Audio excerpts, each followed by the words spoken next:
Hello दोस्तों, कैसे हैं आप सब। आशा करता हूँ आप सब अच्छे होंगे।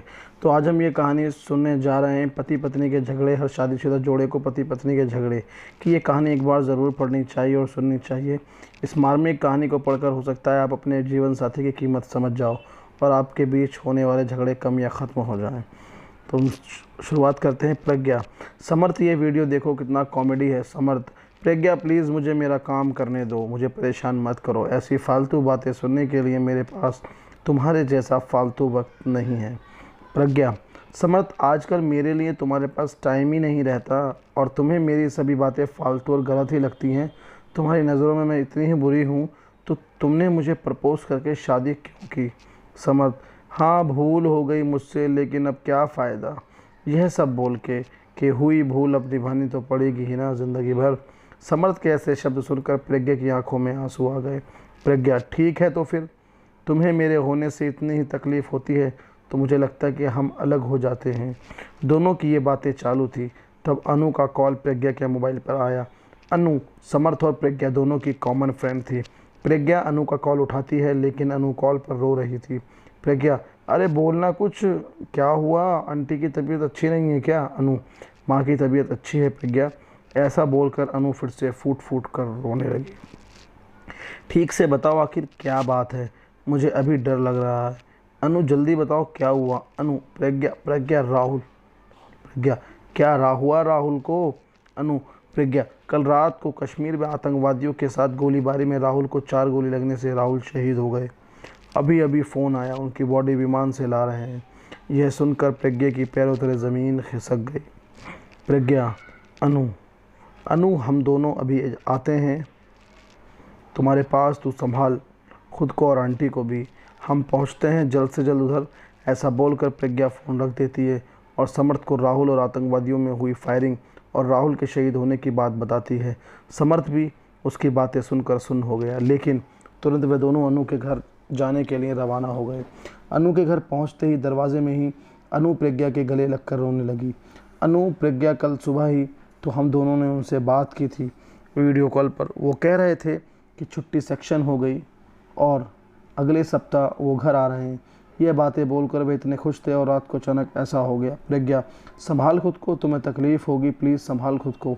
तू अपनी हिम्मत खो देगी तो आंटी को कौन संभालेगा। अनु, अब मैं क्या करूं, खुद को संभाल कर मेरे जीने की वजह ही मुझसे दूर चली गई।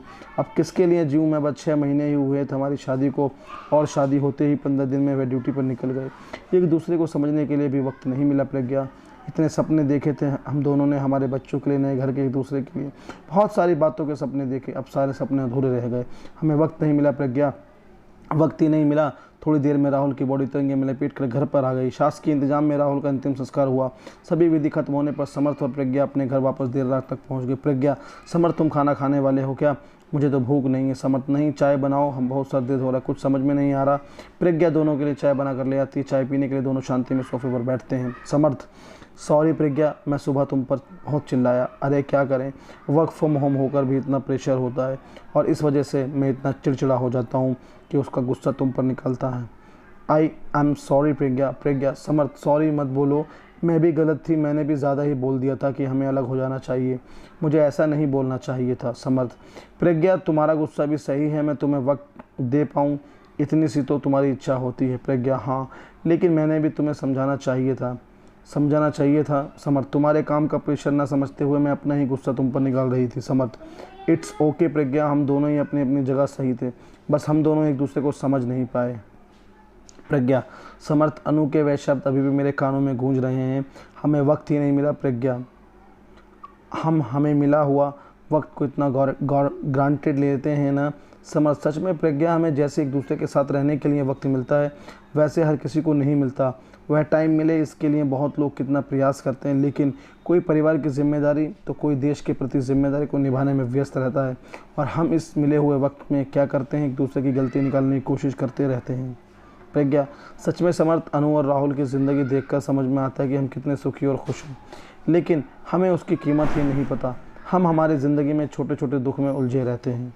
समर्थ, हमारा देश सुखी और प्यार से रहे, इसके लिए हमारे देश के जवान अपने परिवार को छोड़कर देश की सीमा पर अपनी जान की परवाह न करके हमारे लिए लड़ाई करता है।